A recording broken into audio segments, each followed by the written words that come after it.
Marketing కి వీటికి నేను ఎప్పుడు బ్రాండ్ అంబాసిడర్ ఎప్పుడు నేను కమర్షియల్ ప్రొడక్ట్స్ ఎప్పుడు ఉన్నాను కానీ కాకపోతే ఇది మన సంపద మన కార్మికులది మన జాతి సంపద చేనేతకి నేను బ్రాండ్ అంబాసిడర్ గా ఉంటానని చెప్పి నేను మనస్ఫూర్తిగా వాళ్ళకి తెలియజేశాను.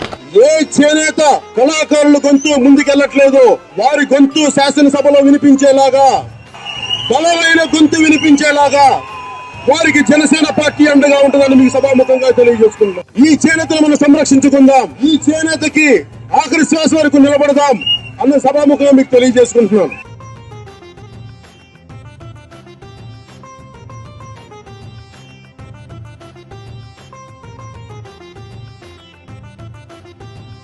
నేను యాక్టర్ గా ఉండి మీరు ఆలోచించండి, నేను ఎన్ని అడ్వర్టైజ్మెంట్స్ చేసి ఉండొచ్చు, నేను కొన్ని కోట్ల డబ్బులు వచ్చిండేది కదా, ఎందుకు చేయలా?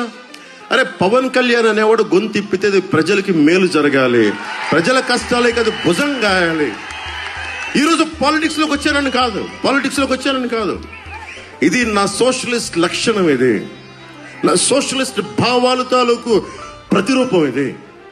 అందుకే నేను ఎప్పుడు కూడా నేను కూర్చోబెట్టి అడ్వర్టైజ్మెంట్ చేయలే, కానీ నేను అలాంటిది నేను బ్రాండ్ అంబాసిడర్గా నేను చేనేత వారికి ఒప్పుకున్నా.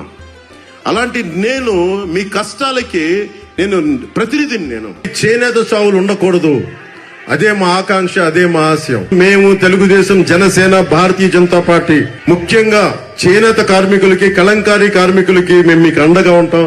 మీ చేత మేము కన్నీరు పెట్టించాం, మీకు అండగా ఉంటాం. గుజరాత్ లో బిజోడి అన్న గ్రామంలో కూలీలు నేతన్నలుగా మారి ఈ రోజు అధిక లాభాలు సంపాదిస్తున్నారు అధ్యక్ష. మన రాష్ట్రంలో నేతన్నలు కూలీలుగా మారిపోతున్నారు అధ్యక్ష, మగ్గాలు మూసుకొని. ఎందుకంటే ఆ రోజుకి వచ్చే 150-200 రూపాయలు కూడా వాళ్ళకి రావట్లేదు అధ్యక్ష. కాబట్టి మన ప్రభుత్వాన్ని, ఎన్డీఏ కూటమి ప్రభుత్వం వల్లే వాళ్ళకి న్యాయం జరుగుతుందని వాళ్ళందరూ కోరుకుంటున్నారు. కాబట్టి నేతన్నకి నెలకి నికర ఆదాయం ఖర్చులన్నీ పోగా ఒక 8,000 నుంచి 10,000 రూపాయలైనా వచ్చేటట్టుగా ఆలోచించమని నేను మంత్రి గారిని, ప్రభుత్వాన్ని ఈ రోజు కోరుకుంటున్నాను అధ్యక్ష.